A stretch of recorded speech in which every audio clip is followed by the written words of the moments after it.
creeping up on us quick. Yeah.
okay? I think so. Alright. I'll just be down the hall if you need anything. Okay. You and Nicholas have me. Oh, feels so good. Look, I miss our conversations, our chats. I miss it a lot. I'm not even going to say anything because I know Blaine is just relieved, but he doesn't have to deal with me. But yeah, I mean, sorry, but yeah, just your daughter sucks, and your money can't buy her position on the team. So I keep telling Kelly, but so now he keeps paying. This kid's good on the team. The kids don't play sports, do they? They do. They do, really? Yeah, my daughter's in track. Oh. My boy plays basketball. Okay. What school did they go to? Westlake and Lake Mountain. Didn't Westlake used to be good this year in sports? Yeah, they did alright. My boy's struggling because he's a freshman this year. And he has to find a team this year to go into for basketball. I don't know if he has enough. They kind of have to make their own city league team. And You know, that's the thing, like when I was going to school back in the early 2000s. Oh yeah, that was forever. It was like the 90s, 2000s. Be like I would go work on a ranch during the summers. I'd come back and play football. That does not fly anymore. Like literally, like if I didn't show up at all the camps. you have to be in the clubs, the camps, put the money in, and it's who do you know to get on the team. Yeah, because like That's how it was for me. I'd go. Unless I'd you're skip. a fee on. Yeah, you tried out for the ball team, you made it great, but now it's not that simple. So. Yeah, no, like I remember, like as long as you showed up to like 2 days and you could play, then let you play. But if you, I mean, obviously there were guys who couldn't play that were beat out. Yeah. On the average, it was like if you could play, figure out the plays, and are half decent, like on the okay scale, you made the team. But Yeah, I was always benched because I'd skip practices to go in games to go skiing instead. And so I'm from Kansas and Oregon, and I went to school in Oregon. And yeah, so the coach was always mad at me. I'm like, hey man, I'm not going pro. I know that. No, it was pretty funny. But like, I could not be a kid in the modern era. It would be difficult. Stuff. Well, there's a lot of the difference is there's too many kids here, so the competition's huge. Yeah. In a little town in Oregon, it was like, you had maybe 20 kids show up for tryouts for basketball. If you're pretty good, you're gonna have a good chance of being one of the 10 or whatever for the team. So. Yeah. That makes sense. I played a few years of football too, kind of the same deal. And sometimes we wouldn't have enough people try out, so. Our problem with Cambridge, we were going to have 6-man football. Dude, that's actually fun to watch. Have you seen that before? Our problem is we didn't have enough to make a region. Oh yeah. But that was the only sport that the guy who was going to be the coach came to my brother and I and said, you're on the team. And we both said, well, Frank, we haven't tried out yet. He goes, I don't care. I'm going to be one of the linemen. And then we did. No, I want to say that like my uncle, he had a place down in Emory, Utah, which is like Emory County? Emory County. County. It was funny. I told somebody that the other day that they were from like Castleville or like. Oh yeah. Farm. It was funny because I said, yeah, my uncle had like a small ranch in Emory, and she's like, oh God, well that guy nowhere is 20 miles away from Emory, and Emory's 20 miles away from Emory. So it's like, it's like their town. If they had 200 people, I'd be surprised, and it was spread out. That's why it's called Emory County, not Emory City. Right. And it's funny because like I think they got all the kids from the surrounding areas. One time I went to like high school out there. They had 8 or 9. I think it was 8 basketball going down there. See, that's Wayne County and Cambridge. It was just surrounding cities that would go to Cambridge. Yeah. Wayne County was everyone in the county went to one school. Yeah. So. Yeah, but I mean, I did that stupid border or the stupid split for the class. Yeah. Well.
do it. I'm like, does it have it?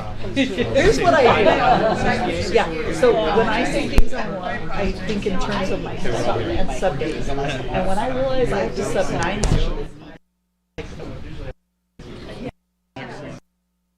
all right.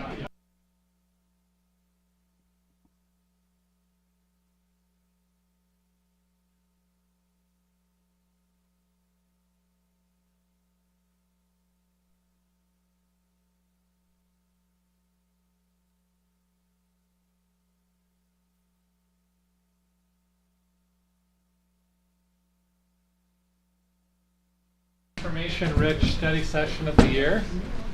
So I will go ahead and Superintendent, do you want to introduce this topic? I would love to. Thank you, President Clement. Appreciate the board members being here, leadership team members, and business services team members. I will turn time over to Rob, our business administrator, to introduce his team. We're grateful for their commendable and award-winning work. Alpine is known for excellence in financial reporting, and I think you're going to see some of that excellence tonight. So appreciate Rob and his team, and we'll turn the time over to them to review the ACFR. Thank you, Superintendent. Welcome, board members and colleagues on the leadership team and my team in business services. We have, to my left, Steve Reese, Director of Accounting. To his left, and welcome to our public. Hi, guys. I'm sure there's a lot of you out there tonight.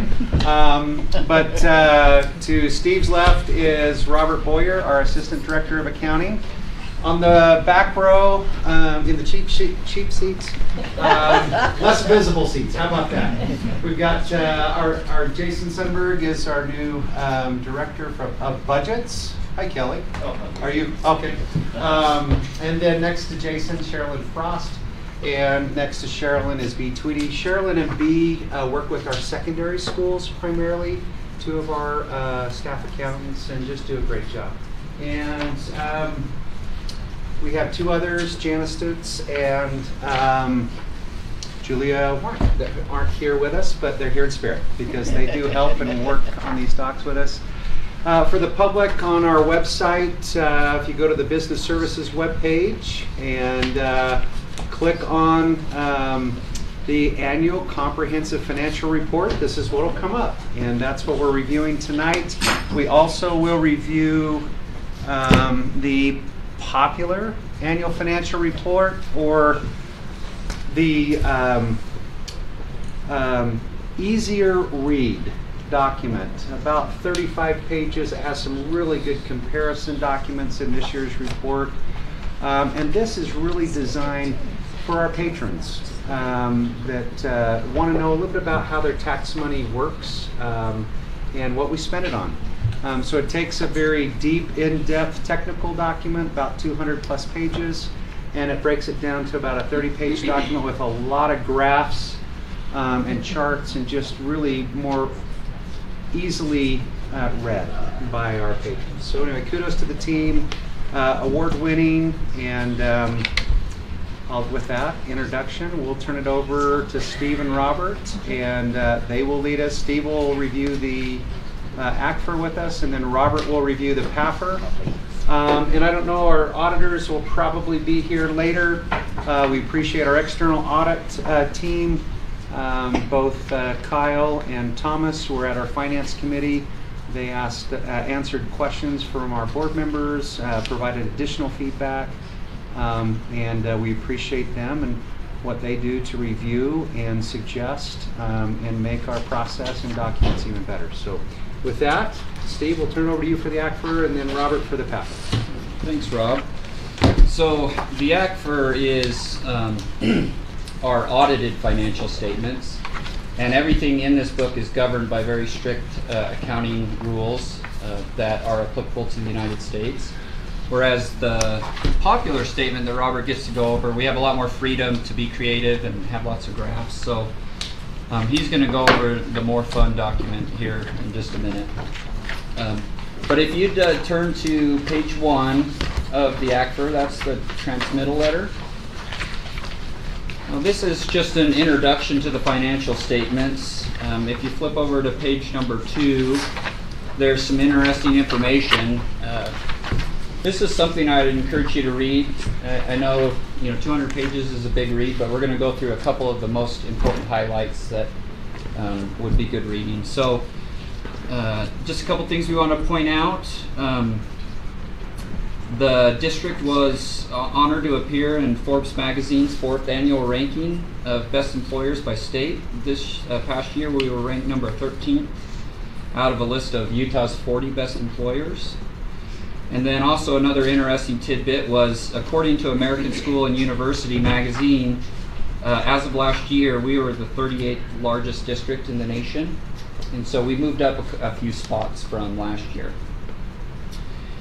And then lastly, the second paragraph from the bottom, we also point out that according to the Utah Taxpayers Association, Alpine School District has one of the lowest administration costs per student out of the 41 school districts in Utah.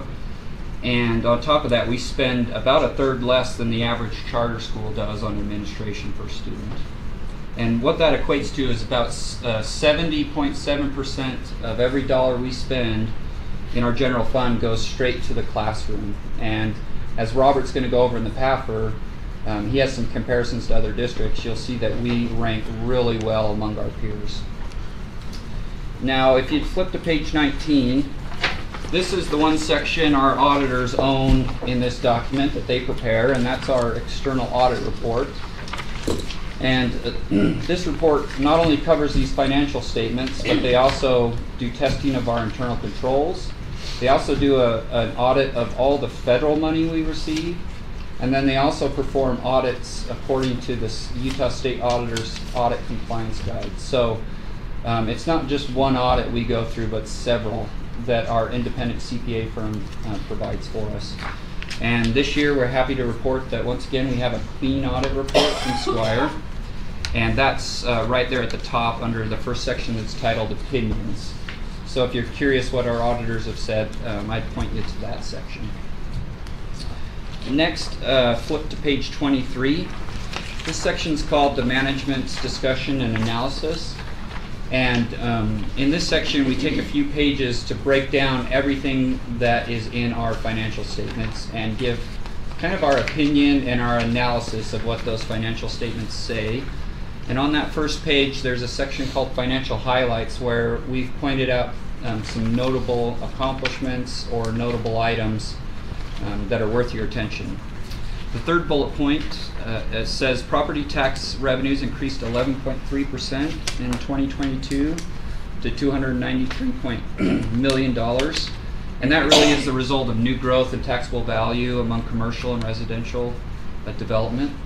And so last year we continued to see that trend of strong property tax revenue growth. And then if you go down towards the bottom, the second bullet point from the bottom that is notable is this past year the district refunded almost $116 million worth of general obligation bonds, which is really akin to refinancing a mortgage. And through that refinancing process, the district saved a total of $15.2 million. And in net present value, that's an $11 million gain to the district because of that refinancing. And then that last bullet point, something notable you'll see in the statements this year is that there was a brand new Government Accounting Standards Board statement that totally changed the way leases are accounted and reported. And so in our financial statements, you'll see the Polaris lease was brought onto our books this year. And so you'll notice that as a new thing this year. Now, if you'll flip to page 38, there's a couple financial statements that are worth your time to look at. And this statement is called a combining statement. It essentially presents all our major funds as well as an aggregate total of our smaller, or what's called minor funds. And so on page 38 is our comprehensive balance sheet. And you could see our assets, our liabilities, and then our fund balances for every fund there. And one thing I want to point out, if you look at that first column, which is our general fund, is that the board has continued to commit to economic stabilization, which is kind of our rainy day fund. And by Utah law, we're allowed to have 5% of budgeted expenditures in there. And we've continued to meet that for several years. And that's an important statistics that our bond rating agencies look at to make sure that we're saving enough money for rainy day and have resources to meet ongoing needs. Now, if you flip over to page 40, this is the accompanying income statement. So it goes over what our revenues and our expenditures are for the major funds as well as the minor funds. And you can see for the general fund, our revenues exceeded our expenses by $4.3 million. And for a district of our size, that's kind of, like Rob would say, that's kind of tight. To most people, that's a big number, but it's one of the smaller margins we've had in the last few years. Next, I'll have you flip over to page 63. One thing I want to point out that's unique is this past year the URS reported a net pension asset for the first time in many years. We normally had to report a large proportionate liability for the URS, but there was kind of some unique circumstances that we want to point out, and that is the URS runs on a calendar year. So they closed their books in December 31st, 2020, right before the stock market took a big crash. So even though we love reporting a net pension asset of about $67.5 million, I don't foresee that happening again next year because of what happened with the stock market.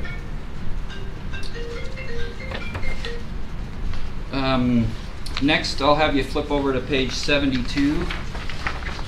In the notes, there's a whole section that talks about our OPEB plan, which is a plan that's closed, but we're funding it and meeting that liability and those promises that were made to our employees. And as of June 30th, 2022, our OPEB liability was 63.7% funded. And if you're curious and you want to see more information, I would just have you look through that section. There's lots of tables that go into depth with our actuary study, as well as what makes up that liability and the rules that are associated with the trust. Now, flip to page 117. This is my personal favorite section of the ACFR, and that's the statistical section. So everything in this section is comparisons over a 10-year period. So you can really see where we were at 10 years ago and where we're at now, and everything that happened in between. There's 5 sections that go over financial trends, revenue capacity, debt capacity, demographic and economic information, as well as operating information. And I'm going to point out a few notable schedules within here. If you flip to page 135, this is our revenue capacity section. There's a couple schedules in here that are really interesting. And the first is on page 138, and it's called Historical Summaries of Taxable Values. And as you can see, 10 years ago, our total taxable value was $15.9 billion. And as of the end of last fiscal year, it was $40.8 billion. So we've seen some significant changes to our community over the past 10 years. And even over a 1 year, that's a 9.9% change from tax year 2020 to 21. So we saw some big growth there. But given some of the Fed tightening and other things going on in our economy, I don't foresee such a large increase in the next year or two. But that's something we'll be watching closely. Next, if you'll flip to page 141, that's a schedule of our principal property taxpayers. And I find this one really interesting because if you look at where we were at 10 years ago, some of our big taxpayers were retail, things like Walmart. But as of now, a lot of our principal property taxpayers are tech firms and development companies. So we've seen a really broad diversification of our top 10 property taxpayers. And so that one's kind of interesting to see what large taxable entities there are within the district. Next, if you'll flip to page 143, this is our debt capacity section. And there's some really interesting information in this section. Starting on page 144 are ratios of outstanding debt by type. And on this schedule, it lists our general obligation bonds, our leases, which is the Polaris building lease, and then our notes payable. And those notes payable are for buses that we've financed in the past. And then we have our lease revenue bonds, which are the bonds issued by the local building authority, and then a total outstanding debt number. And then on the next page, 145, it breaks that down and looks at it by personal income of the district as well as population. And then a couple things that are interesting is debt per capita and debt per student. And if you look at those last two columns, our debt per capita and debt per student, we've seen some significant decrease in that over the past 4 or 5 years. For example, debt per capita, we really peaked in 2018 at almost around 1,700, 1,750, but we've come down to 1,471 per capita, and then we've come down quite a bit on our debt per student now to about 7,200 per student, where we were a few years ago at a high of over 8,000. Steve, I'm going to jump right in here and go back to the table. That's the one I wanted to go back to. I want to go back to 143. This is one for board members. I think this table shows, this tells a story. And so I just wanted to pause here and just tell a story. The blue bar is the legal debt limit. And we've seen significant increases in new commercial business, new homes, and values. And so you see that blue bar just really increasing over the last 10 years. But then you look at the actual debt that's outstanding for GO debt, and it's remained relatively flat in spite of the 2016 bond, which was our largest voter-approved bond, $387 million. You can see how that kind of came up a little bit, but then came back down in the GO bond as we rapidly pay those bonds off.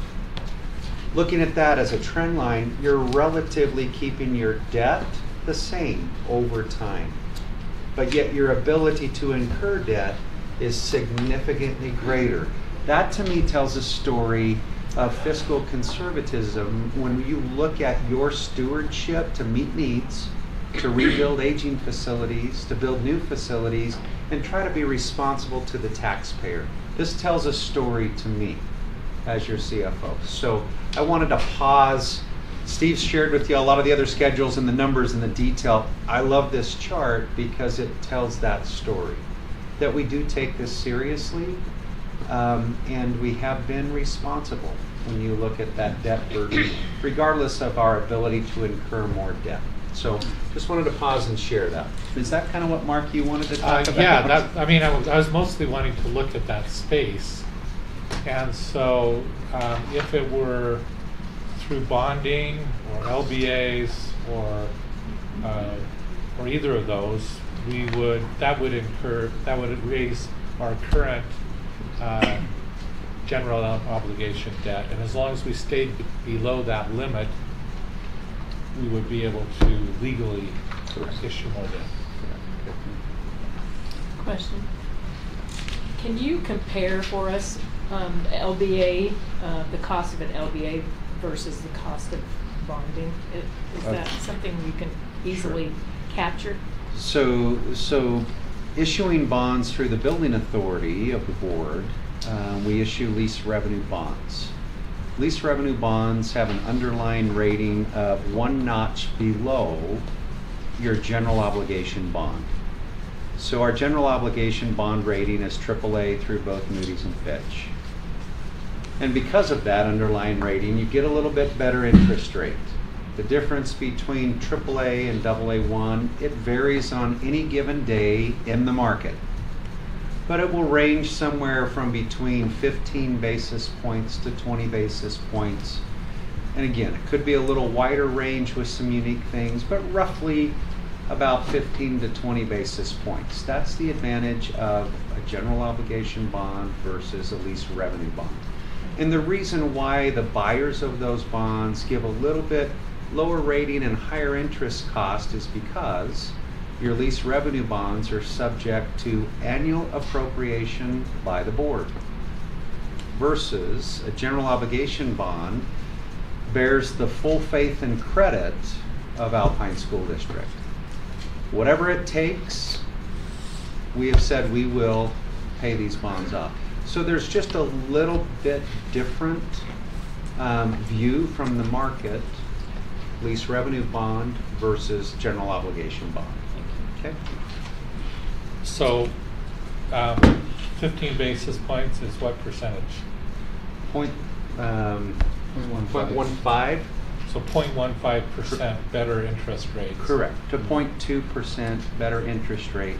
And that seems like a really small amount, but when you're issuing $100 million or $50 million or even $30 million to build an elementary school over a 15 to 17 year period, that's a significant amount of interest savings.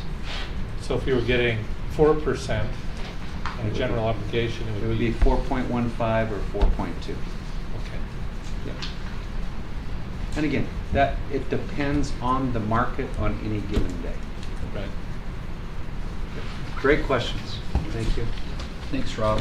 And if you're curious to see the details behind this graph, those are on page 152, where it breaks down how the legal debt limit is calculated, as well as what our additional debt incurring capacity is.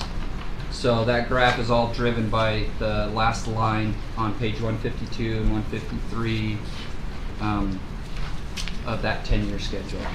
And that one is interesting too, because if you look at the percentage of debt to debt limit, those bars really tell the story, because at one point we were as high as 44.9%, but this past year we were at 20.3%. So our debt limit has been growing at an amazing pace as we see a lot of economic activity in our communities. Next, I'd have you flip over to page 159. This is the operating information section. And on this title page, there's also a really cool graph here that takes all of our expenditures by function in the general fund and then overlays our graduation rate. And so this one's really interesting. And you can see there those big blue sections, that's what we're spending on the classroom, instructional services. So that's our teachers and the supplies that our teachers are using in their classrooms. And that's by and large the majority of what we spend our money on. Now within this section there's a few interesting schedules. The first one's on page 162. That's expenditures by function for the general fund. And so this breaks down the exact dollar amount by each function or category, as well as what percent that is of the total. And so you could see instructional services, we're spending over 70% there. And then it breaks it down in some of the support services we provide, like student support, instructional staff support, district leadership, school leadership. So you can see basically by category, every dollar we spend is on this schedule. And then if you flip, I'm sorry to interrupt you. No, So on this instructional services percentage, I thought that for a while we increased coaches and some additional administrative, and so this went down a little bit in terms of percentage. Correct. So what's caused it to come back up again? Any guesses? Several guesses, actually several actual things. Number one, you've invested significantly in your teacher salary schedules and your benefits over the last couple of years. So that would be number one. The majority of everything we spend is on people, and the majority of that is in the classroom, and that's what this shows. The other thing is, if you look at expenditures in other categories, they've stayed relatively flat or slightly decreasing. And I'll focus on district administration. People like to say, you're spending way too much on those administrators, and if you just cut all them, then you put the money in the classroom, we'd be better off. If you look at our actual spend in administration, it's flat, but the percentage of spend is actually decreasing in a statistically significant way. I mean, you're down 0.06 over the last couple of, that's significant, despite increasing legal costs, increasing liability insurance, increasing some of those other expenses that are in that district leadership category. A couple other thoughts. We've done some things with our facilities, Kimberly and Frank and our team in managing energy. If you look at our operation of maintenance and facilities, you can see that that number has come down slightly. And our expenditures in transportation, although the dollar amount's increasing, the total percentage is decreased. So those are some of the reasons why you see that increase over the last few years in instruction. What do you mean total? Look at the dollars on transportation, Right. but then look at the percentage. The percentage is down about 0.5%, but the total dollars is actually Oh, up at from 1.1 here, million from this over the last 4 years. Okay. And that's what, one of the reasons Steve said this is my favorites, these are my favorite sections, because it shows the effect of the board's decisions over time. It's one thing to look at it in a snapshot or look at it for 1 year or one time, but when you look at it over time, it tells a story. And that's why this section is really, I think, a good section to look at. Okay. Reflects your priorities. And then kind of a companion to schedule that's on the next page, and that's expenditures by function on a per pupil basis. So it's the exact same numbers we just looked at, but now we're looking at it, how that, when that's divided over our total enrollment. So that's an interesting companion schedule that goes with what Rob was just talking about. $1,000 more per student instruction. Now, if you flip over to page 167, this is a 10-year schedule of our high school graduation and cohort graduation rates. I find this one interesting, and this schedule is what drives that cool graph we were just looking at a few pages prior. And then if you flip forward to page number 171, we've got some great information on our buildings and capital assets that you could look at. And then lastly, if you flip over one more page, we've got a 10-year schedule analyzing our nutrition services fund and the operations that they engage in. You can see how many breakfasts we're serving, how many lunches we're serving to students and adults, and what our daily participation rates are. And this one's also very interesting. That's the end of the statistical section. The last section that starts on page 175, these are the remaining audit reports from Squire. And this one really tells a story of how closely our independent CPA firm looks at our operations. Not only are they testing the dollar amounts that we've reported, but they're looking at our internal controls, they're looking at our compliance with state rules, our compliance with federal rules, our compliance even with our own board policies. And there's several reports in there going on that explain everything they did and what they looked at, and all of these reports have a clean opinion. So I just wanted to point that out. So I would venture a guess to say in Utah, public education is probably the most thoroughly and completely audited arm of the government compared to other divisions and departments. So these numbers have been thoroughly vetted by our auditors, and these reports reflect that. Okay, questions on the ACFR? Thank you, Steve. Thank you. Additional questions? And I'm grateful you asked them along the way. Okay, if no other questions, Robert Boyer is up.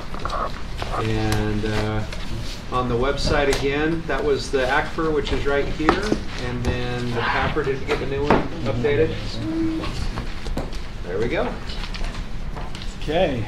So as Rob and Steve mentioned, the PAPR is a companion to the ACFR. And so it summarizes and highlights information from the ACFR, hopefully in a way that's easier to read and learn more about the district. It focuses on our three major governmental funds, the General Fund, Capital Projects Fund, and the Debt Service Fund. It also gives some quick glance key information about the district. So we'll look at page 2. At some of this information, you can look to see how many schools we have in the district, what our enrollment numbers are, the great work that the foundation is doing in raising funds to help support our students. The part I want to highlight is at the bottom of page 2 with the teaching staff. Out of the 4,398 certified educators, 52 have doctorate degrees, 2,076 have master's, and 2,270 have bachelor's degrees. And we see those numbers increasing each year as our staff are continuing their education to help better support our students. If we flip over to page 4, there's some more key information about the district. We see our graduation rate of 91% in comparison to the Utah average and nation average. And so we are above both those averages here at Alpine. At the bottom, we have some numbers on concurrent enrollment. And so we had 6,146 students participate in the concurrent enrollment program, earning 42,483 credits. When we presented this at the Finance Committee last week, Rob brought up a good point that if we take what the average state college cost per credit is, or in-state, it's $238 per credit, and times that out by the 42,000 credits, it's $10.1 million that students saved through the concurrent enrollment program versus going to college and earning those same credits. If we were to look at out-of-state costs, it's about $680 per credit, so that would be like $28.9 million in savings. Would you say that again, in-state versus out-of-state? So in-state is $238 per credit average, Is it on here somewhere? and then Okay. out-of-state is $680 Thank per you. credit. Okay. And our cost for students is about $5 per credit. So Okay. they're saving a lot of money by engaging in the concurrent enrollment program. Okay, so if we flip to page 7, then we get into the general fund and look at general fund revenues over the past 3 years. And this last year, we saw an increase of 8.5%. It also shows a breakout of the 3 main sources of funding. And so the state sources being the highest at 66.2%, local sources at 24.1%, and federal sources at 9.7%. So Robert, let me jump in right there. I just want to add one component that board members are aware of, but maybe members of the public may not. You see a significant increase in property tax revenue. That doesn't necessarily mean we're getting windfalls of dollars, because property tax, the way the state has equalization components and local and state contributions, we can generate more property tax, but in some of our components we receive less state revenue because there's an offset. There is a district in the state that in the minimum school program receives all of their guaranteed money from the state through local property tax. And therefore, if you looked at, they're actually in recapture. So not only do they not receive state aid for their minimum school program or WPU-driven programs, they actually write a check back to the state because they generate through the basic levy. That first line on your property tax rate says Alpine School District Basic. They generate more than the state guarantees they should yield. So they actually write a check back to the state for that. So because of those equalization components and guarantees, we'll generate more local, but that doesn't mean there's this huge windfall, because oftentimes some of those state dollars are reduced. And so I just wanted to point that out here. That's a significant increase. But when you look at some of the growth provided by the state, some of that is in the local park that we generate. And I think that's a component we talk about a lot as staff and as a board, but I think sometimes the public is not aware how some of that local and state mechanisms work together. So Park City writes a check.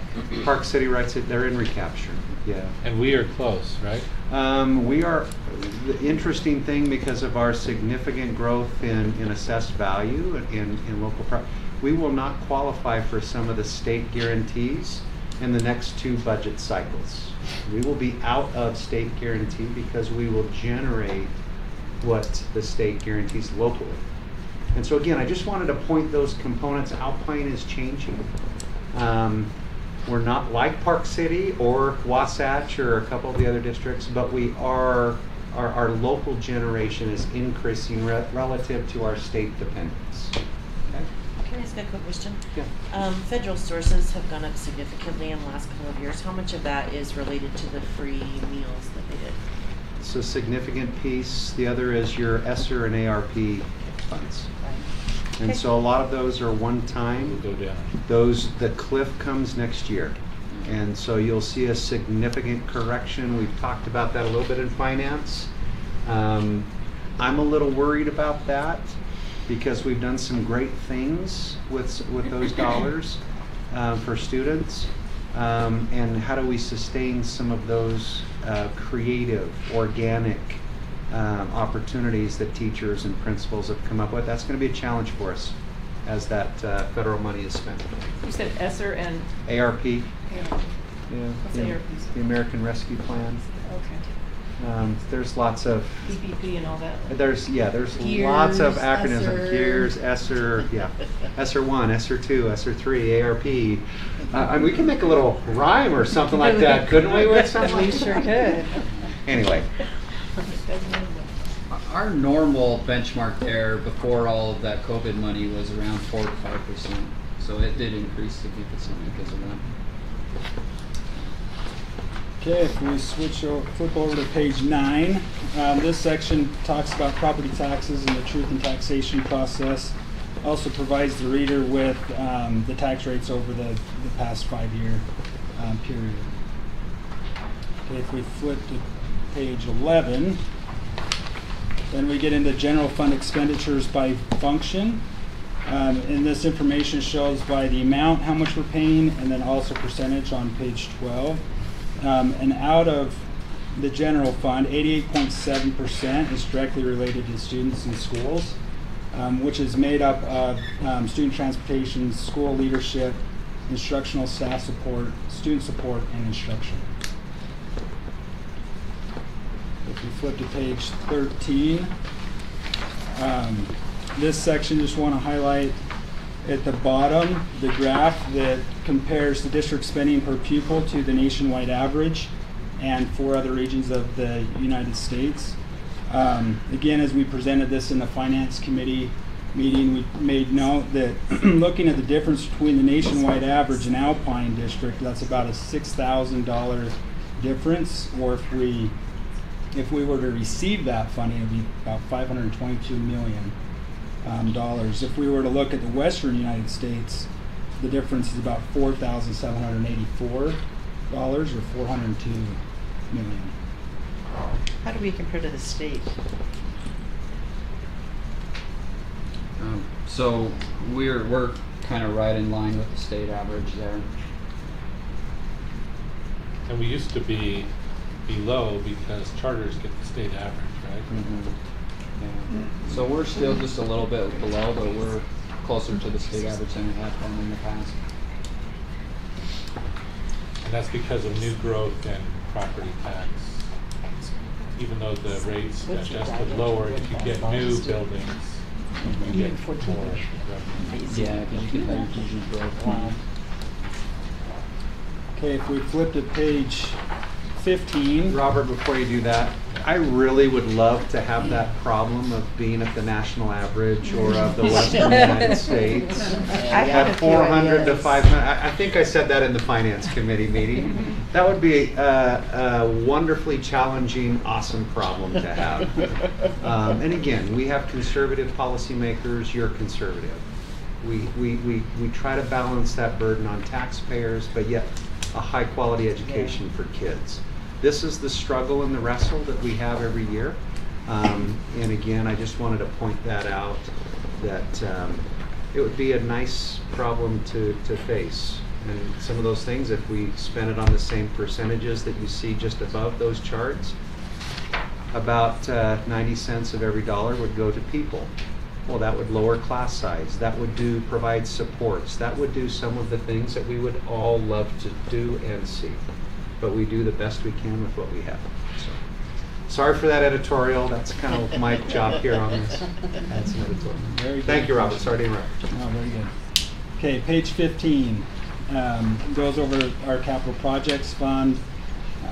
Gives some good information there. Highlights that we opened 3 new schools in the 21-22 year. So Viewpoint Middle School, Trailside, and Harbor Point. If we jump to page 17, we get into the debt service fund, and this is some of the information that we've had conversations on when he presented the ACFR. But looking at the debt margin, it's going down as we pay off our debt. So we're at 20.3%. Therefore, FY22. Okay, looking at page 18.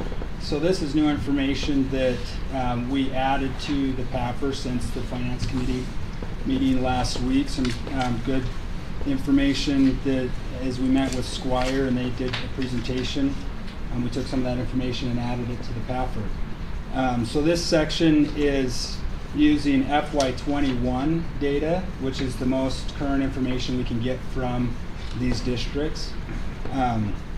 And so it's a comparison of key financial data of 7 school districts within the Wasatch Front with 30,000 students or more. Okay, looking at the bottom chart. Sorry, waiting for Rob to scroll it down. Thank you. I was just saying to Steve, once the ACFRs for all of the districts are officially adopted by their boards, we want to update this data. I want to see what happened for FY22. Yeah. I think I know, but I want to see, and we'll report that back to you. Okay, so this graph here at the bottom of page 18 is unrestricted fund balances as a percentage of general fund expenditures. The Government Finance Officers Association recommends that at a minimum, general purpose governments maintain unrestricted fund balances in their general fund of no less than 2 months of general fund operating revenues or regular general fund operating expenditures. And so as we look at Alpine School District, our general fund expenditures of $673.5 million, breaking that up 2 months of $112 million, that's 16.7%. So we're right at that level that they recommend we be at. Too much is a bad thing, the right amount is a good thing. So if we compare against the other districts listed, what is your conclusion? Are some of these like Nebo keeping too high of a balance, or is low good or is high good? That's sorry. no, go ahead, Steve. You answer it, and then I'll. One of the things that is every district has unique circumstances, so it might be that maybe they're saving a little too much, or it could be that they're saving up for special projects or certain things that they're looking at funding in the future. Okay. So I was going to say it depends, and it depends on board policy. A more conservative approach is to be at the target, not too much more, but not below. Rating agencies look at that, and they look at fund balance as an indicator of financial strength. So when you're within your peer group, you're in good shape. If you're carrying a little more, it's okay, it's a good thing, but maybe you're not fully utilizing those dollars, that you could be using. And again, maybe it's because you're saving up for specific needs or other purposes. And again, just it asks questions or more questions so you can understand what that district is doing as to why. Good data invites good questions or more questions. Okay, if you want to flip the page, there's some more comparisons. I'm looking at property tax revenues between the general fund, debt service fund, and capital projects fund, and a percentage of the total. And then we also have general fund expenditures for instruction and supporting services there at the bottom. Looking at page 20,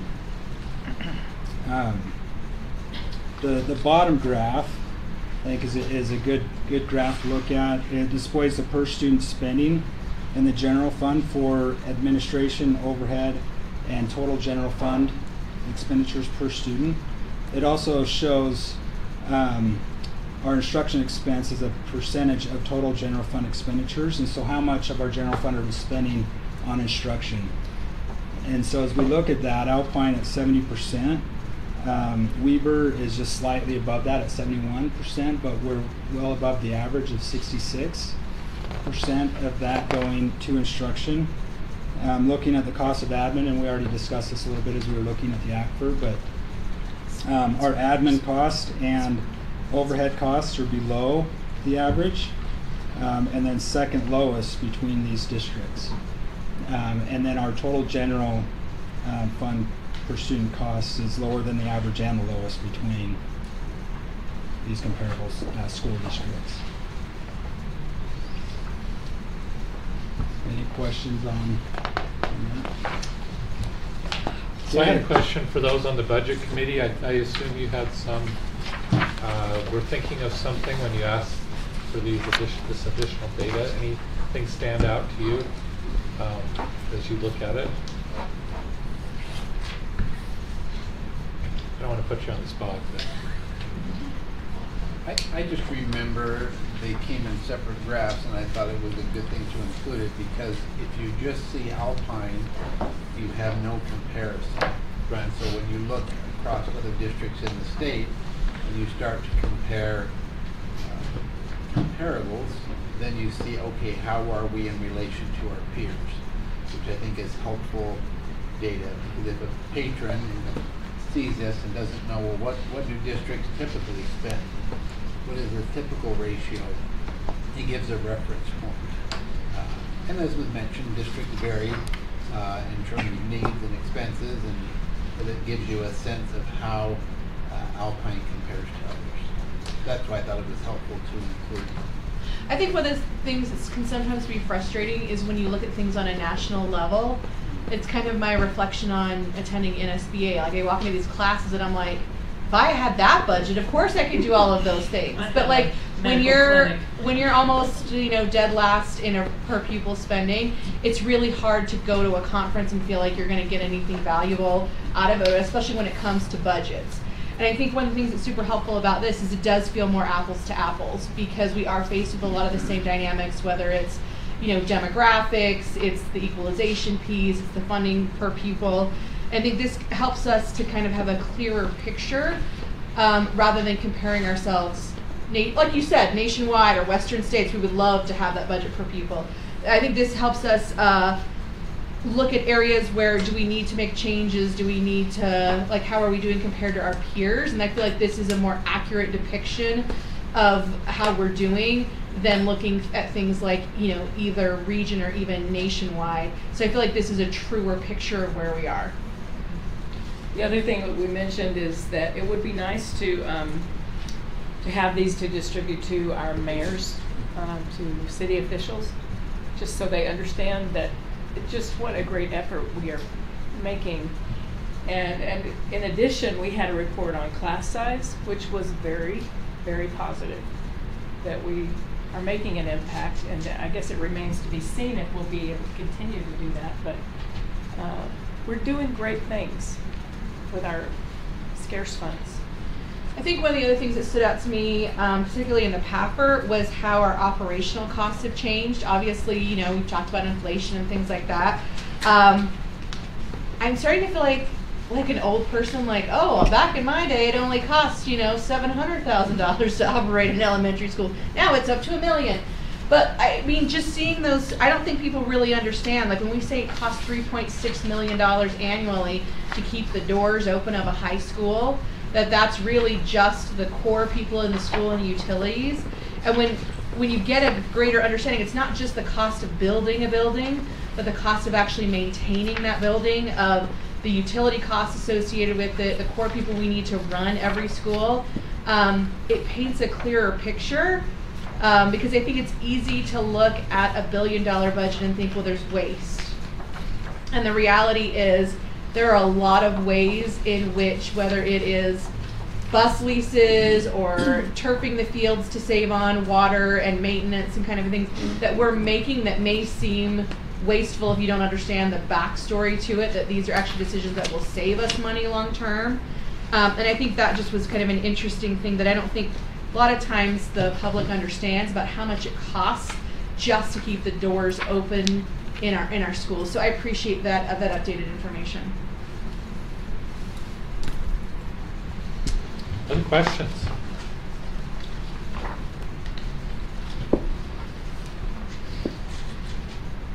Seeing none. Put a pin in it and let's move on. Yeah. Anyway, thank you for the opportunity to share. We're proud of the work that we do. You've heard me say we've got the best business team. This is my 21st year in Alpine. I've worked in 3 school districts, 2 different states, and there's not a finer group of people in school finance, and we're just striving to get better. As we get your feedback as board members, or you hear from your neighbors and patrons, we try to take that feedback and revise this document and improve this document and make it more useful to the people that we serve. And so we're proud of that. Kudos to Steve and Robert and their team. Thanks to Jason and our budget team. And again, we're going to continue to strive to put the best product out, be accountable and transparent, and then continue to get awards every year and recognition for the great work that these good folks do. So thank you for the opportunity. I have a question. Fire away. It's peripheral. Yeah. But germane. Our bond rating, our AAA rating, is based on fund balance, but some other things as well. Yeah. What are the other factors they look at? Yeah. Moody's criteria is a little different than Fitch's criteria for AAA rating. They have components and then subcomponents. Okay. Some of those components are the organization's fiscal strength. They'll look at your reserves, your fund balances. They'll look at enrollment. Are you growing? Are you declining? They'll look at your tax base. Is your tax base growing? Is it stagnant or is it declining? They will look at your management team. They'll look at your board. They'll look at your superintendent. They'll look at your chief financial officer, and whether or not they are stable or whether they are new. How frequent is their turnover? All of those components, whether it's the main component or subcomponent, they break that out. I can share the criteria from each with you, or we could talk about that in finance or as a board, but very detailed levels of analysis, and then they compare your scores versus the peer group that you have for their AAA rating, or their AA1 rating, or their AA2 rating. And they'll say, how do you do as an organization with these criteria? And again, there's 4 main categories. Some of the subcategories, there's 2, and some there are 4. But they will look at each one of those and say, how do you compare versus this group of people who have arrived, who are at AAA? And then they will look at whether or not your economic forecast is negative, whether they put you on watch, or whether there's concerns. Are there significant policy changes? Is there a restructuring of your entity? What are the environmental conditions, both local and state level, and how does that affect your future operations? those are the things they'll look at. And we perform districts that are greater than 30,000 students that are AAA rated. There is a peer group nationally of 16. And I say I don't agree with that. What does that matter, what Rob thinks? It's 15 in my mind because Salt Lake School District is no longer, in my opinion, a peer group. They are now 20,000 students or less. Last I looked, I wanted to say there were about 19,000 students. Very strong financially, I mean, please don't misunderstand, but they're not over 30,000 students. And so there would be some differences. And so in that peer group analysis that's done by a third party, it showed 16 districts. I really think it should only show 15 because Salt Lake's dropped pretty significantly in enrollment over the last couple of years. Will our bond result affect our? It will not. Passage of a bond, the question was, will a defeated bond or a bond that does not pass affect your bond rating? The answer is no. It's not one of the criteria. It's not a subcomponent.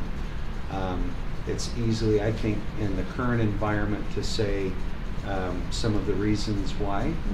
53% said no and 47% said yes. There were a lot of people that said yes. Inflation is a big issue. Looming recession is a big issue. The Orem question is a big issue. I just think there are other factors that weighed on our public, and but it will not affect our current bond rate. Other questions? Okay. Thank you, all of you. We appreciate all of you done to keep us in good financial shape. And I am now gonna, Nick's going to correct me if I misstate anything here. But coming up, we're going to go to two-factor authentication, which I believe will mean when you go to district websites, mostly, or email, that it will ask you to authenticate with a Duo app on your cell phone. And that will last maybe for a month, but then a month later you'll have to do it again. So I just didn't want any of you to be startled. This will be when? You'll receive an email in the next couple of days regarding this. Okay. We'll have some instructions as well. So anyway, I didn't want you to be surprised that we hadn't talked about this before. But I think right now I can't speak for every employer, but many are going to two-factor authentication. There's been an increase in security breaches throughout the country, and I think most people are trying to, anyway, if you go to two-factor authentication, it's significantly more secure, and you have significantly fewer break-ins. So I'm excited. We appreciate you, everyone involved in that change, your interest in keeping us secure. That was in district leadership team minutes several months ago about making that change. The district leadership team has gone to that, several others. We weighed on how intrusive do we make it, how unintrusive do we make it, and this seemed to be a reasonable balance to create some more security but not make it overly intrusive to employees. It'll move to hourly authentication. It seems like that on some of the places I go. Yeah, we're trying to keep it as a month to make sure that meets our needs. Anything else you guys need to talk about? Okay, we will now adjourn until 6 o'clock for our board meeting. Great job. Seriously.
excited to see all of you here.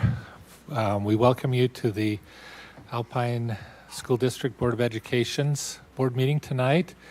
And we particularly like to welcome some of our young friends that are here, some of which will be participating in our proceedings. So we will go ahead and begin with the Pledge of Allegiance by David Stevenson, and then inspirational thought by Elsie Boucher. Please stand and repeat the Pledge of Allegiance with me. I pledge allegiance to the flag of the United States of America and to the republic for which it stands, one nation under God, indivisible, with liberty and justice for all.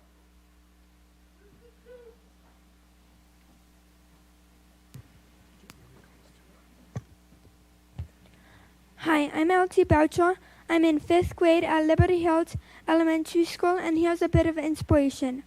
Believe in yourself, encourage yourself, and love yourself. Never doubt who you are.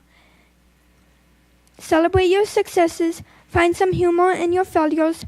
Believe in yourself, you'll be unstoppable. Thank you.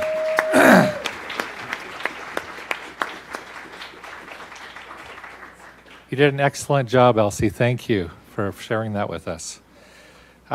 We, as a district, we're so thankful for the many teachers and staff members who excel in making a difference for our students, parents, colleagues, and others. Tonight, we'd like to recognize nominees who've been selected to receive the Alpine School District RISE Awards for remarkable, inspiring, selfless, and encouraging individuals. We invite the award recipient, the individual who made the nomination, and the school and district administrator to come forward during the presentation. And we'll just go ahead and have everybody kind of come up here at once, and then we'll have you shake hands with the board. So let's go ahead and start with Julie. So the person that we are recognizing tonight from Eagle Valley Elementary is Anna Azevedo. She was nominated by Tanika Rice. My son has been going through some life changes this past summer that have been, where is Anna? Is she still here? Come up, Anna. And bring Sarah and Tommy with you.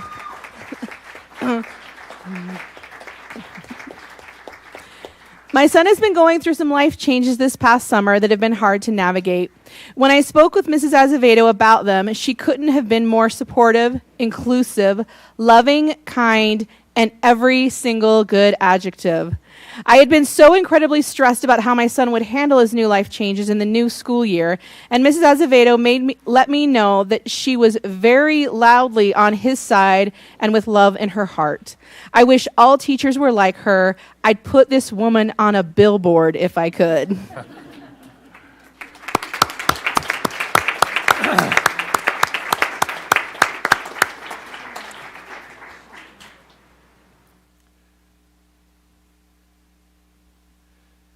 Great. And just stay there for just a moment. We'll just stay there while we bring everyone else up, if you don't mind. That'd be great. Yes. Yeah.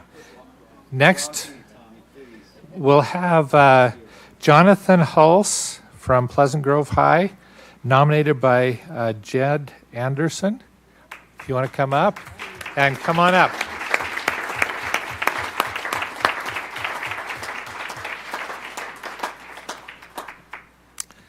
Terrific. Jonathan engages with students in a way that makes his students feel special and cared for. They feel they have a great friend in the counseling office. He's always positive, smiling, and the kids respond with smiles and a genuine feeling that he's their friend. My son refers to Jonathan as my man, Johnny. So thank you so much.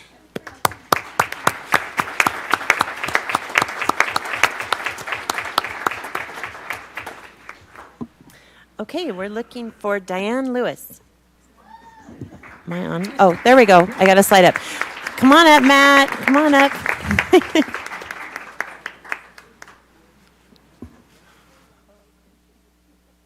Awesome.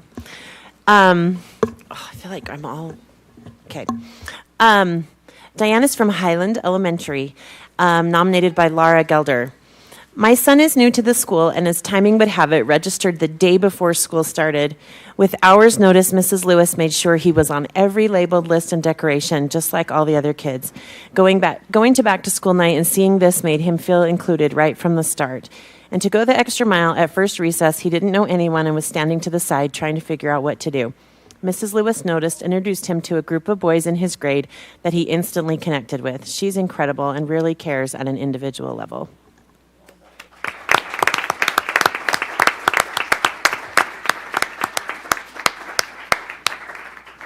Jen, will you come up? And is Anna here? I can't see anything.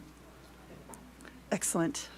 Maybe could we have the administrators maybe stand behind them or something so we can get everybody in here? No, don't leave. Jen, it is. I always think that's wrong. Okay, Jen Boucher is an outstanding educator and human being. She is remarkable in her ability to connect with students and coworkers. She truly listens to us and cares about what we are saying. She is inspiring to us with her focus on gratitude and service. She is genuinely empathetic, and we are encouraged to become better people just by her example. She is selfless. Oh my gosh, I am so sorry. This is what happens when you don't ever wear glasses and you try to wear glasses. She is selfless and puts other people and their needs ahead of her own. She is constantly encouraging all with her sunny attitude and genuine care and concern for our well-being.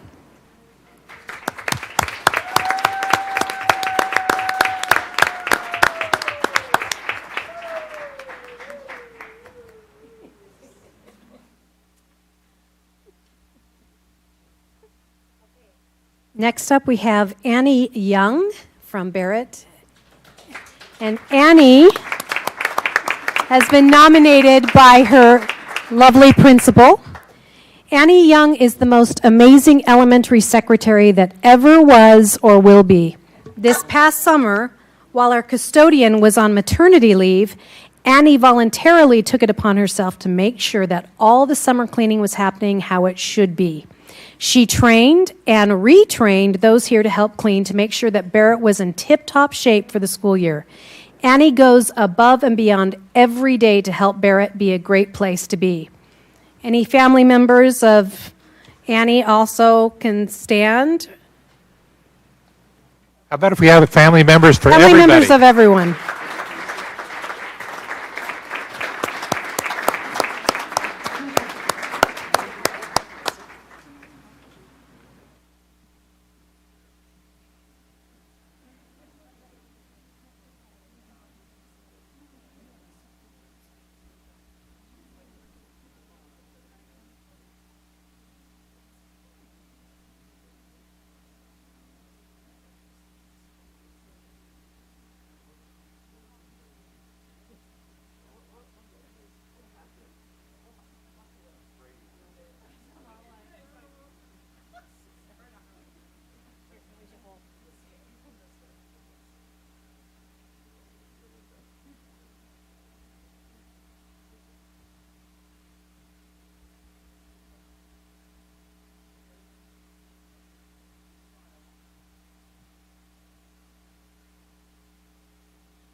Thank you.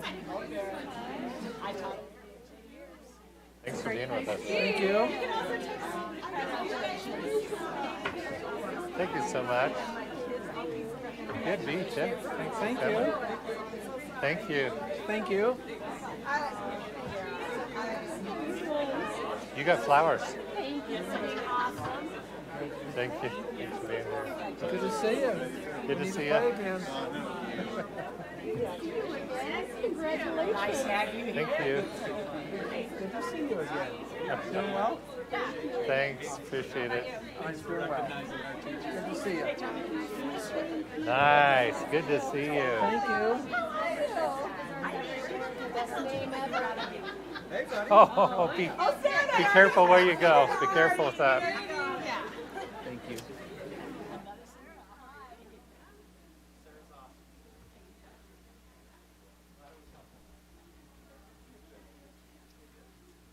Julie.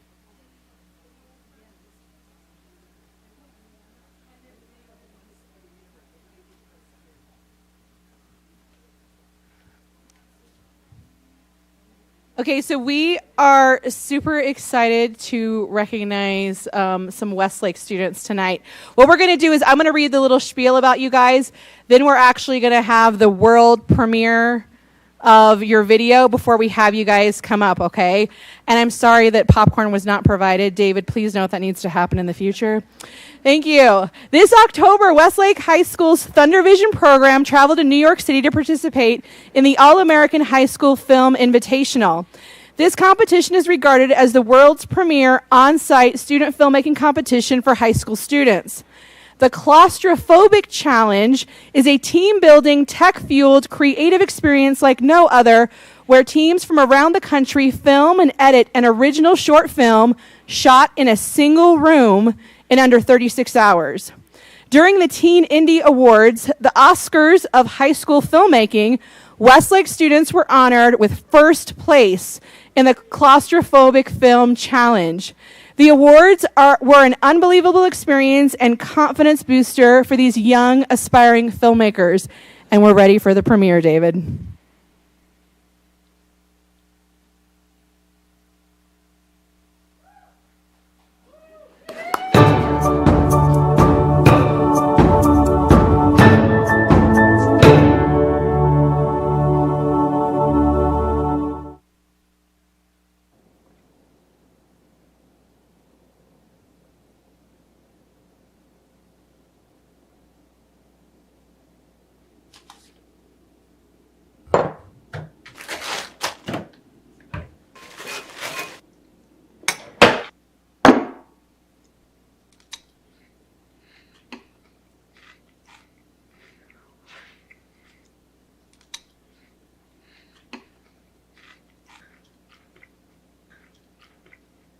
So, what happened last night?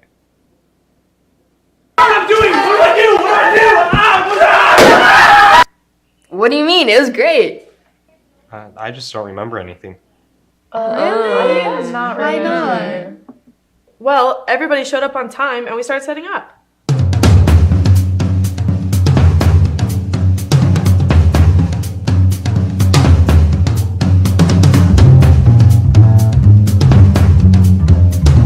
And then we got this awesome cake for you.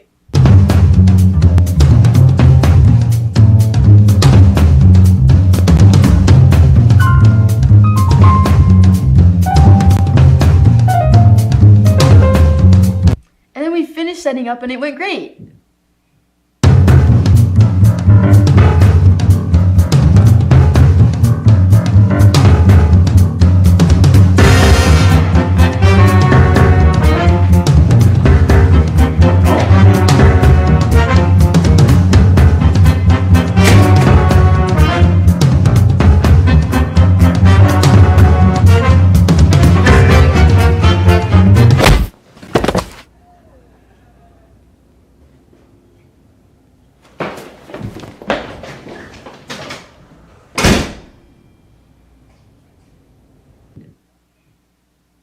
Okay, well, how'd I get this? You popped a balloon and there's a rash. Oh, okay.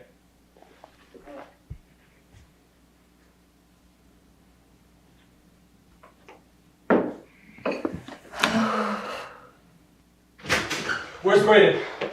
Brayden! I am so sorry about last night. Everybody was late and we didn't know what we were doing and we got the wrong cake and then I just fell on it and then you walked in and I saw you and I didn't know what to do so I punched you in the face and I got scared so I ran. I'm sorry we ruined your party.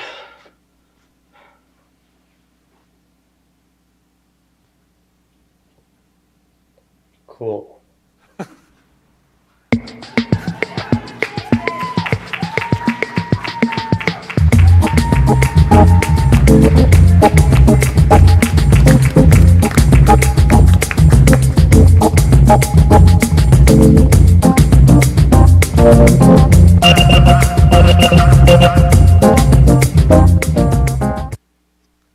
Okay, so we need all of our Thunder Vision kids, Tammy, everybody up here.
Good job. Awesome. Nice job. Nice job. Well done. Congratulations. Sounds like a lot of fun. Way to go. Congratulations. Congratulations. Well done. Nice job. Congratulations. Way to go.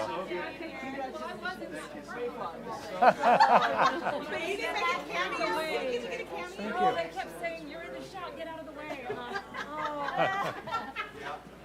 So who did the filming?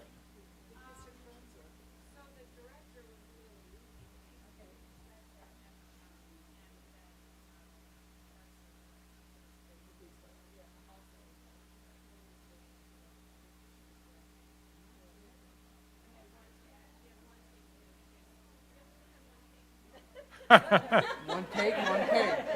For one cake wonder. One cake wonder. Why did you come back? Okay. Thank you. That was so fun, Westlake High School. We would also like to recognize some other of our high school teams that this has been a great season for Alpine School District. We'd like to honor some state championship teams from various schools. Award certificates have been sent to their schools to be given to these students during their recognition ceremonies. First, we'd like to recognize the American Fork High School 6A Boys State Cross Country Team. Next, the Lone Peak High School 6A Girls State Cross Country Team. Then Mountain View High School, go Bruins, 5A Boys State Cross Country. Woohoo! Next, Skyridge High School, 6A Girls State Tennis. Next, Lone Peak High School, 6A Girls State Volleyball. Next, American Fork High School, 6A Open State Marching Band Champions. This is for bands who have more than 90 members. Lone Peak High School, 6A Scholastic Marching Band Champions. This is for bands who have less than 90 members. And then the new Orem Unified Bands from Mountain View, Orem, and Timpanogos High Schools, 5A Scholastic Marching Band Champions. Hooray for these schools. Oh, and there's one more. The Lone Peak, where did I miss them? Lone Peak High School, 6A Boys State Golf Champions. Let's give them a hand.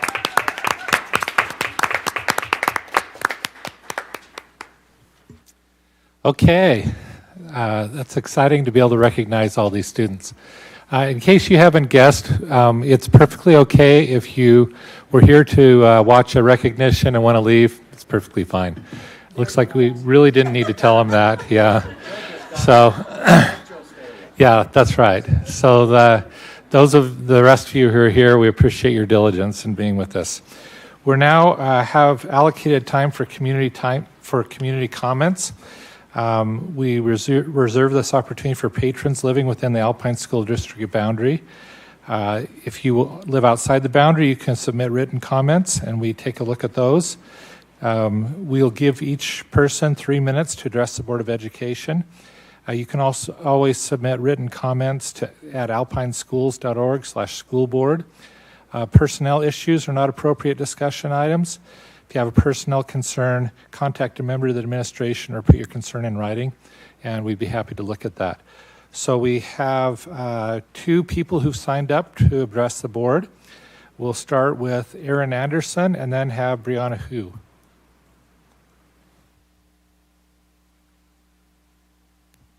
My name is Aaron Anderson. I teach Chinese through Bridge at Skyridge High School.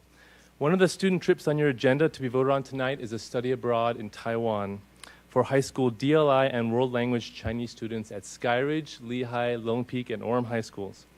We would bring 80 students and 12 chaperones. They would be at the university at the same time but would travel in 2 groups of 46. I mainly came today in case there are any questions that arose before the vote that I could get you a quick answer to, and also so I can understand any concerns you may have. As I thought about why the trip should be approved, I thought of something you hear a lot in police procedural TV shows, where you learn that a crime requires 3 things: means, motive, and opportunity. If you pardon the awkward analogy, this trip is the perfect crime. We have the means. If you make this trip official, it will allow us to apply for a Taiwan Ministry of Education scholarship that will cover around $400 of each student's cost, and also allow us to use our Chinese New Year fundraiser to cover another $400 for Skyridge and Lehigh students. Motive. These kids want to go. Their parents want them to go. They've been learning Chinese anywhere from 4 to 12 years. They want this authentic experience. Veterans of past trips have told me it has changed their life. Opportunity. For this low cost, without missing any school days, and not just to be in a Chinese-speaking country, but to take language classes at a university, this is a fantastic opportunity, not available any other way. Thank you very much for considering this trip. Thank you. We appreciate it. Brianna.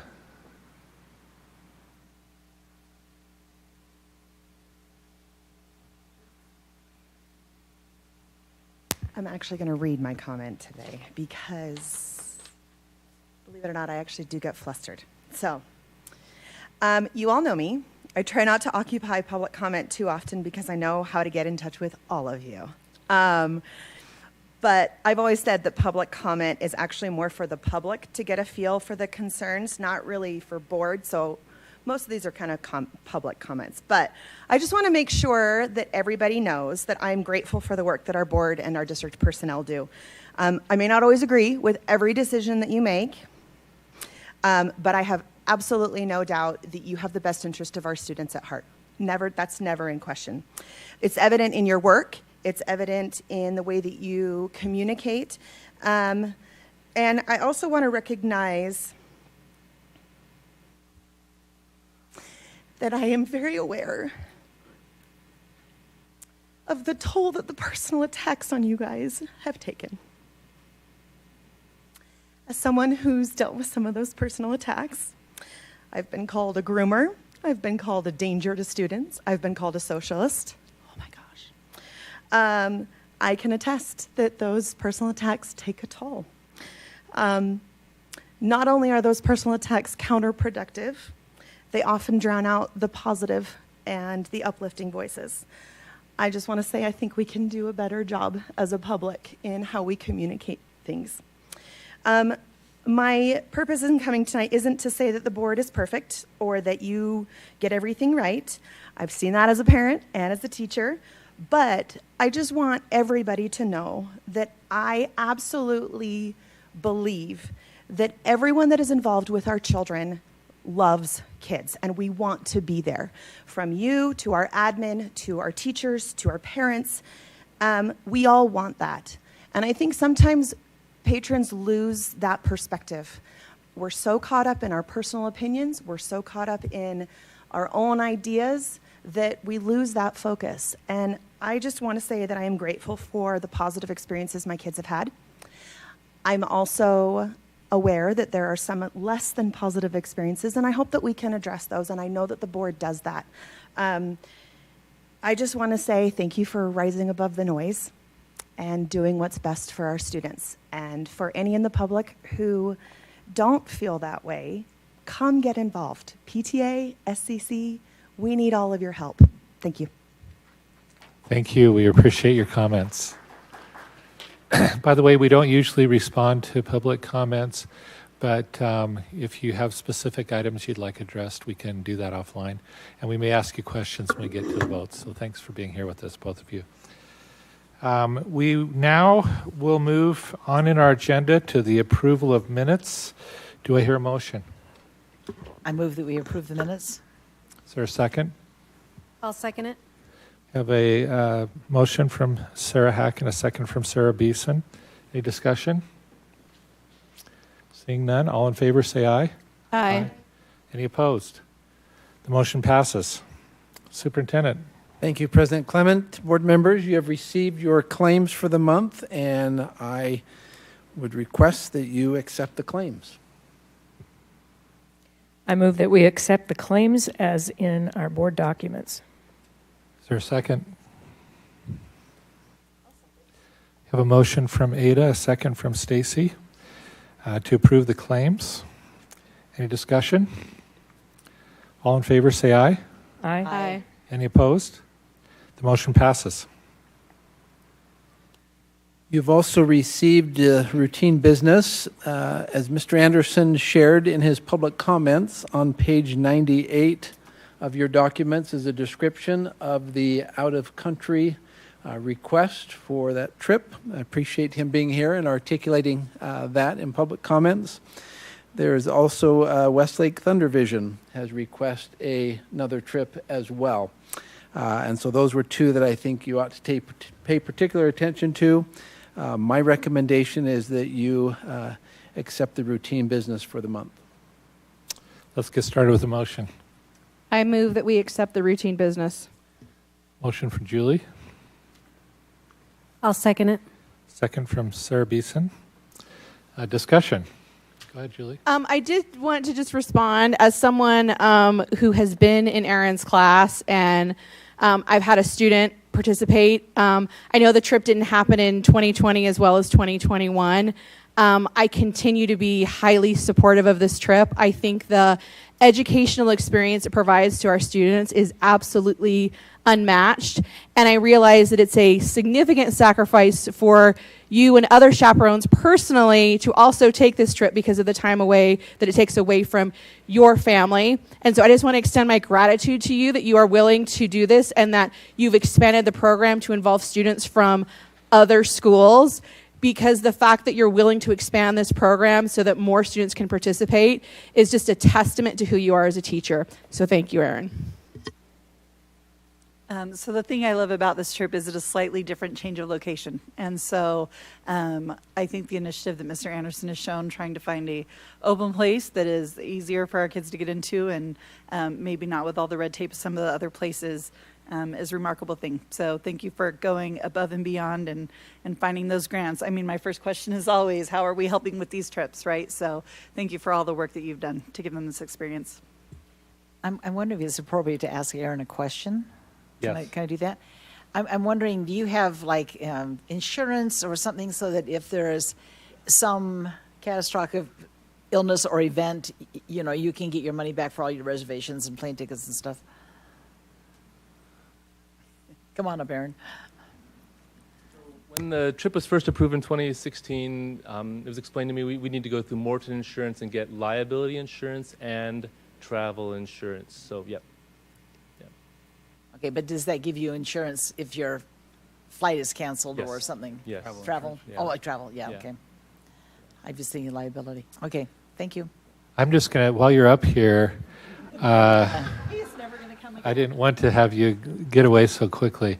I don't know how to, as I was reading through the trip requests, I was amazed at how affordable this trip is going to be for the students. I mean, students going to New York City are paying more, and yet here we're getting experience with Chinese language. I just want to congratulate you on the way you care for these students and let you know how much we appreciate you for this. Anything else? Just a curiosity, how many of these kids are getting the seal of biliteracy? Are they on track for that? Yeah, a lot of them. All the kids that are in Bridge have already earned it from passing the AP exam, and then a bunch of kids have passed it through the Apple test as well. And there are kids who wouldn't pass it in high school unless they went on this trip as a junior, came back as a senior, and they'll be in a much better shape to get the seal by literacy as seniors. Thanks. Any other discussion? Okay. All in favor, say aye. Aye. Any opposed? The motion passes. Thank you. Erin, thank you for being here as well. We have two action items. The first is the fiscal year 2022 annual financial comprehensive report. You reviewed that in study session. I appreciate our business team led by Rob Smith, our business administrator, and the exceptional work they do in preparing those reports and running the finances of our district, and recommend your approval of the comprehensive financial report. And we'll turn some time over to Rob to answer any questions and share any comments that he wants to about that report. Thank you, Superintendent. We'd like to recognize our external auditors. We've got Kyle Green and Thomas. I don't remember, I'm drawing a blank. Thomas, on your last name. Okay, yes, that's why. But thank you, we're so grateful for them. I don't know, board members, if it's helpful to have them come up and just present something briefly. The Finance Committee got to have them attend our last meeting where they were asked a lot of questions, and I even put them on the spot. I won't do that tonight unless there's something they want to share, and if they don't, we're grateful to just pass on that. We also have our Accounting Director, Stephen Reese, our Assistant Accounting Director, Robert Boyer, Jim Young on that far right side, he's awesome. And then we probably have some of our business team online watching. Some of them were here at our study session tonight. And just kudos to the team. The document is professional. It is well put together. It clearly articulates and communicates your stewardship to our public with their money for the education of their kids. And satisfies all of the requirements of the state and the the intense audits and compliance requirements and the internal controls we strive to, again, be transparent, take care of taxpayer dollars. So that's the document. The PAFR is a lot more fun. We're not asking you to approve that tonight because that's not required, but we are asking you to accept the ACFR. It doesn't roll quite as well as the CAFR. I'm sorry, I'm trying to work ACFR. But I'm looking to the back, and they're saying they don't want to have, they're not really anxious to come up and say anything else. So kudos to this team, and kudos to you for your diligent hard work and the good questions and the time that you've spent in Finance Committee and in study session on these documents. So pending your questions of me, would recommend your acceptance and approval of the ACFR. An interpretive dance would be okay if you'd rather do that. Just, no? Okay. Just, okay. They're accountants. Yeah. Yeah, go ahead. I move that we accept the ACFR, but for fiscal year 22. Second. We have a motion from Stacy and a second from Amber. Any discussion? I have a curiosity. How many times do we get audited typically? Come talk to us about that. The interpretive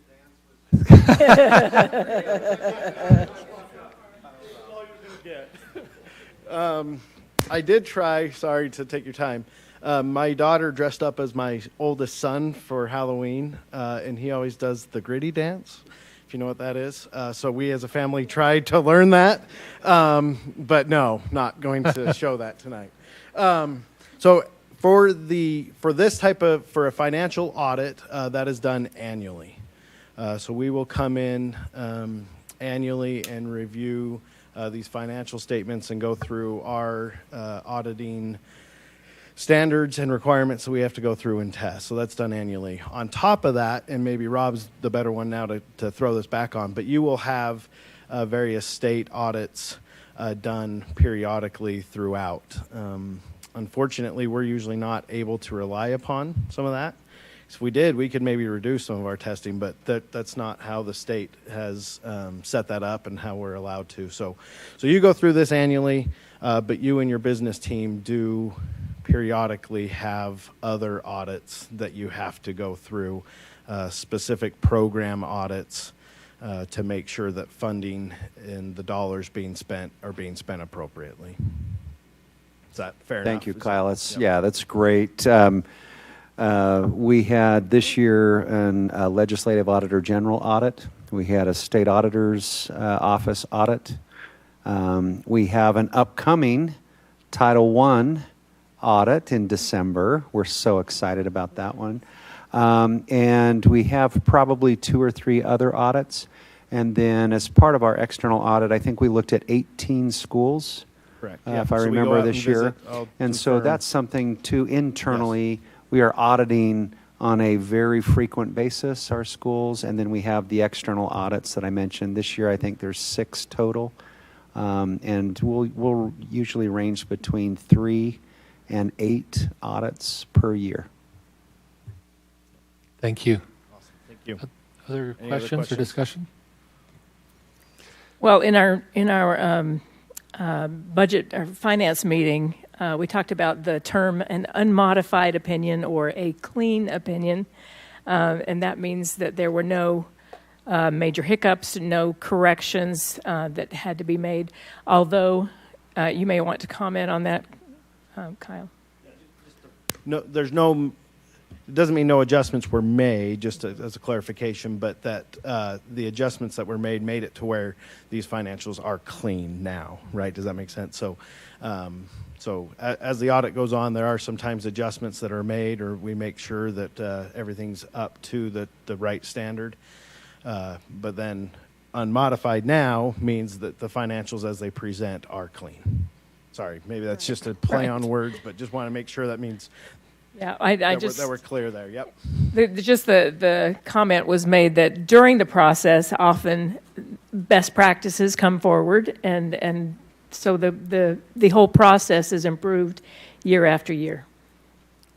And one of those we talked about specifically was a new standard with leasing. And anytime there's an implementation of a new standard, there is always, we need to review that with our external, they need to seek guidance, and then we need to make adjustments. And again, kudos to Steve and Robert for implementing those. And kudos to our external auditors that work with us to make those implementation of new standards, because those change fairly regularly as well. Yes.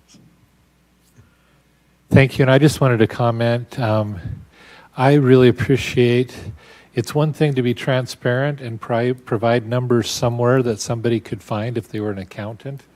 And I think you go way beyond that to providing accessible information for our residents so they can understand what's going on. And I think that that really makes a difference to the district. So thank you for doing that. You're welcome. Okay, we have a motion by Stacy, a second by Amber to approve the annual financial comprehensive report for our fiscal year 2022. All in favor, say aye. Aye. Any opposed? Motion passes. Thank you, Board.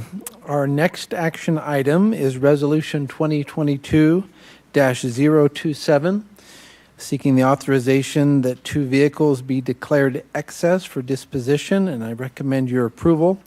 One of those vehicles is a 2006 GMC vehicle that was part of our service fleet. The other is a 1997 BMW that was used for instructional purposes in our CTE program. And we are no longer in need of those and recommend your approval of their disposition. Is there a motion? I move that we pass Resolution 2022-027, authorizing 2 vehicles declared excess for disposition. I'll second it. We have a motion from Julie, a second by Sarah Hacken. Any discussion? Seeing none, all in favor say aye. Aye. Any opposed? The motion passes. Thank you. Next items, we have 6 policy updates, 4 policies to retire and 2 to update. I appreciate our Executive Director of Legal Services, Craig Brinkerhoff, who has been working on these with the Policy Committee. And we would recommend, after discussion, if you're supportive, that the 4 policies mentioned there, 1120, 6165, 6190, and 9082 be retired, and that the policy 1800 and 9070 be updated. And appreciate Craig being here to answer any questions that board members may have about those policies. So, are we going to try this all in one motion? Can I suggest one thing? Yes. I suggest that we retire numbers 2 and 3, policies 6165 and 6190 together. I would like to move that we retire those together because they are related. I think I was going to do all of them at once. Okay. Is that okay? Well, I was suggesting otherwise, but Is there a reason you just want to do those 2 separately? they concern the policy 6161, and that's why the discussion would just be different for those 2. Okay, would you like to make a motion? So we have a motion from Ada, a second from Amber, to retire 6165 and 6190. Discussion. The reason we're retiring these is because they have been wrapped into our new policy, 6161. And so we felt like they were very redundant at this point, and we're trying to kind of clean up our policies so that we can eliminate the old ones and streamline them where we can. So since these are basically covered in another policy, we feel like it's appropriate to retire them. Other discussion? All in favor say aye. Aye. Any opposed? The motion passes to retire policy 6165 and 6190. Is there another motion? Yes, and that would be to retire 1120 and 9082 because those have been wrapped into the new policy, or the policy 9070. We have included those 2 in the new policy, or the rewritten policy 9070, so those are deemed no longer necessary. So are you making a motion? I'm proposing that retire, yes, policy 1120 and policy 9082. Second. We have a motion from Sarah, a second from Ada, to retire 1120 and 9082. Any discussion? Seeing none, all in favor say aye. Aye. Any opposed? The motion passes. You guys are making this easy on me. Yes. I appreciate that. Oh, okay. Dang it, spoke too soon. You should have knocked on wood before she got the comment. Other motions? Yeah, I move that we approve policy 9070, conduct of meetings. Uh-huh. Okay, we have a motion from Sarah to approve policy 9070. Is there a second? I'll second it. We have a second from Sarah Beeson. Discussion. Okay, we're going to see if we can make this work. To give Craig the least amount of guff that I can give him. So I talked to the policy committee as well as Craig about this earlier. There are a couple of like little things, like one of them's actually like a typo. So I'm going to make, I guess, a friendly amendment, and we'll see if Sarah accept it. But in 3.3, that we strike the word may, because that's actually it should have been stricken out previously. I think it was just a basic typo. David, you're going the wrong direction. So 3.3. And then in 4.1.1, that we change where it says, and it says except during the summer months, but it needs to say except during April through August and December, because those are when we do have once a month meetings, is actually April through August and December. And I did confirm that with Rhonda Mortensen just to make sure we were right.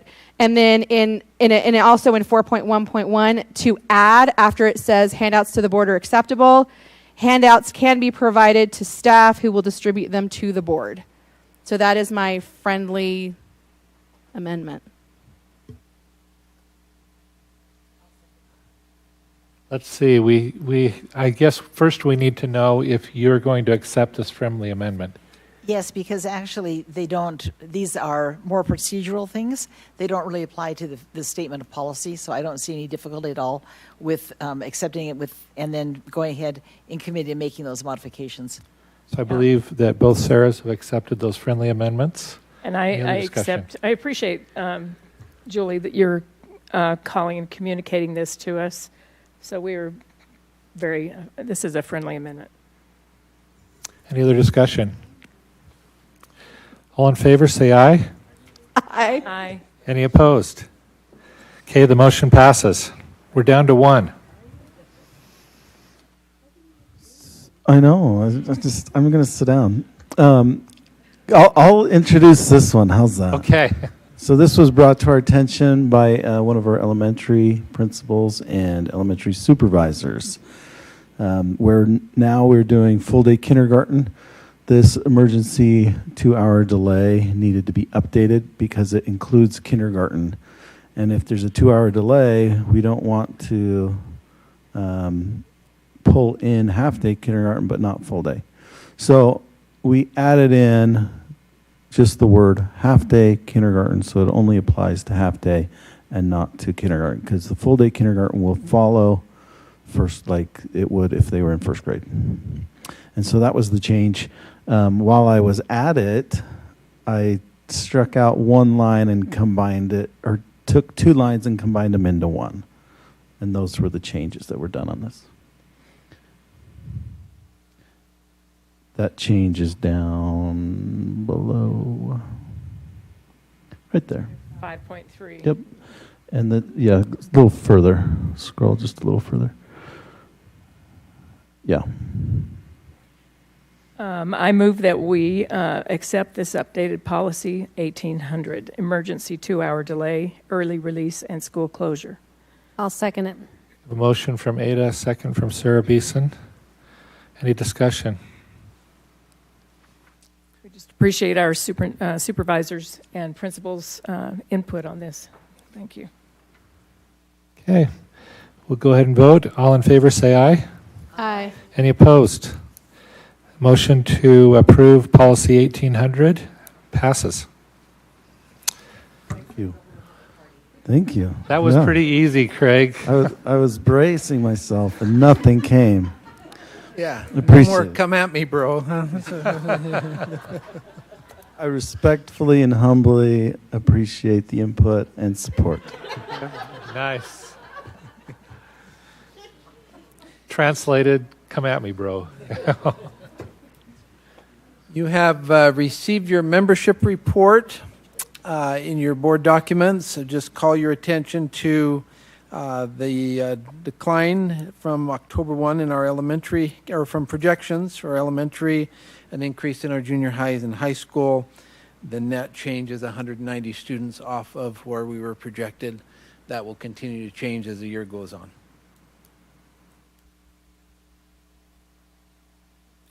Any board member or superintendent reports or information items? Shout out to our board, superintendent, staff, my assistant Jenny Nielsen for the legislative breakfast this morning. We had many of our legislators come, and one who planned on coming but got called into a legislative committee early this morning called me last evening and said, I would really like to be there with you today. Would you please send me the information and I'll follow up with you next week? And then one other that reached out today and said, I completely spaced it, missed it. I want the information. Would you please reach out to me and share that? So just want to shout out to all of you for making time early in the morning with so many other things on your plate. And again, thanks to the superintendent. His words were spot on. The updates he gave were great. And I think we're just striving to build those relationships to better serve our kids and work with them. So just want to shout out and say thanks. Any other items? I wanted just to comment, since last we met, we have had an election. We're still waiting the outcome of some of those, but elections. But we do sense that the Orem resolution is not going to be successful. Anticipate that being certified when other outcomes are canvassed. We will continue to work with Orem and support that part of our community like we do all of our communities. The board has made a commitment to continue to study district configuration, and I anticipate that the board will continue to do that on a regular basis and look at the outcomes, follow their guiding principles in determining when and in what way the district might be reconfigured to benefit all students and communities. So that commitment to continue to look at that, I think, is with the staff and with the board, and we will address that in due time. The second proposition that was on the general obligation, or the ballot, was a general obligation bond, and it looks like that will not be successful. I just want to make the public aware that we are looking at other options and possibilities. I know the cabinet or the capital team met this morning and reviewed some possibilities. Rob and the business team have been looking at options as well. The growth continues in Alpine School District. We still have capital needs. Our proposal was the most cost-effective and the best way to address that. That was not supported by the public at this time, and so we will look at other options in addressing our needs and appreciate the support we receive from our patrons in moving forward to take care of those capital needs. Thank you. Any other discussion? I just wanted to report on a piece of information that we received in the Finance Committee regarding class size counts as of October 1st of 2022. And this is really encouraging. Across the district, there are 104 grade levels that are 15% below the recommended ratio of class sizes, and only 5 were 15% above the recommended ratio. So I think that speaks well to our effort to reduce class sizes and our 52, I think we have 52 board allocated FTEs that were applied, and I think we've done a really good job of controlling that number. Now, for those that are experiencing this, it may not feel like that it's effective, but we just want you to know that district-wide, we are doing very well in controlling class size. Anything else? Just a brief comment from our communications committee. We have a new Alpine School District app that has been advertised, and we've had over 2,000 downloads at this point, so we're up and running and hoping to get more information to our teachers and employees as efficiently as possible. Anything else? We do not have a need for a closed session tonight, so we will hear a motion to adjourn. I move that we adjourn.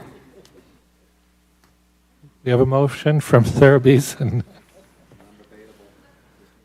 Just go. We have a second from Stacy. So I think we'd go ahead. We don't debate, but I think we still vote. So all in favor say aye. Aye. Any opposed? We stand adjourned. Thank